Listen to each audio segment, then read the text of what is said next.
aku tolak, soalnya aku lagi pusing banget. Hari aku tuh ya, dia maunya main terus, sampai ibu aku tuh sampai kesel gitu karena dia tuh main terus, disuruh belajar nggak mau, disuruh makan nggak mau, maunya main terus. Oh, emang adik kamu umur berapa? Iya, usianya tuh emang baru 5 tahun, dan dia tuh ya tiap pulang sekolah tuh nggak mau ngapa-ngapain selain main. Jadi sampai rumah tuh dia langsung nyari tuh mainan, nyari Play-Doh, nyari puzzle, nyari Lego, nyari kinetic sand. Jadi udah dia main itu aja berulang-ulang kali sampai kayak nggak mau mandi, nggak mau makan, nggak mau ngerjain PR. Kayak ibu aku tuh pusing banget. Emang main tuh sepenting itu ya? Penting tahu, anak usia dini dari usia 0 sampai 8 tahun itu perkembangannya lagi pesat-pesatnya nih. Nah, perkembangan ini disebut juga dengan golden age.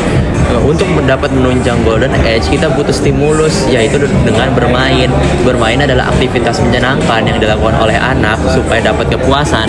Selain dapat kepuasan, ini juga dapat membentuk sikap dan juga perilaku si anaknya. Nah, selain membentuk sikap dan perilaku si anak, bermain ini juga banyak manfaat dalam aspek-aspek yang banyak juga. Misalnya kayak kognitif, fisik, sosial, emosional, kepribadian, dan masih banyak lagi. Terus ya Win, aku tuh tadi habis nyari kalau misalkan jenis permainan tuh ternyata banyak. Yang pertama itu ada sensory play. Kalau itu tuh lebih ke indera anak kayak pendengaran, penciuman, penglihatan. Habis itu ada juga yang namanya motor physical play, Win.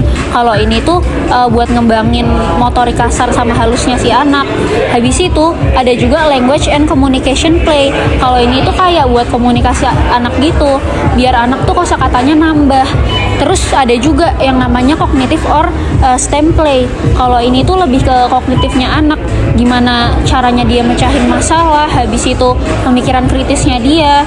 Terus ada juga social, emotional, and character play, Win. Kalau ini itu tuh buat ngembangin keterampilan sosialnya si anak, biar dia tuh bisa ngelola emosinya dia di kehidupan sehari-hari.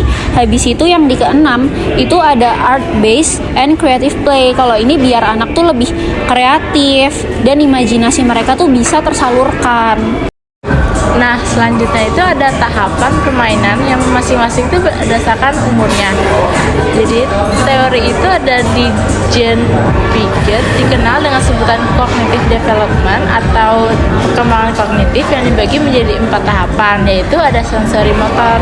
Nah, sensori motor itu merupakan tahap perkembangan anak yang usianya itu 0 sampai 2 tahun melalui 5 indera. Nah, 5 inderanya itu apa aja? Yang pertama itu ada melihat, mendengar, meraba, mencium, dan merasa. Nah, contohnya itu anak-anak yang kayak suka menggigit mainannya ke dalam mulut. Jadi menurut Piaget itu anak bisa mengeksplorasi lingkungannya melalui sensori motor.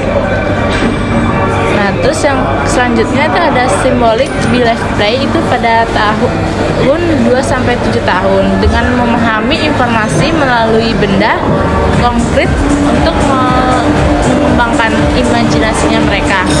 Selanjutnya ada social play games with rules, itu 8 sampai 11 tahun, yang dimana anak tuh semakin baik pada tahun ini, yang anak mulai senang bermain dengan teman sebayanya. Selain itu, menurut Kohlberg, anak itu sudah patuh pada aturan yang sudah dibuat sebelumnya.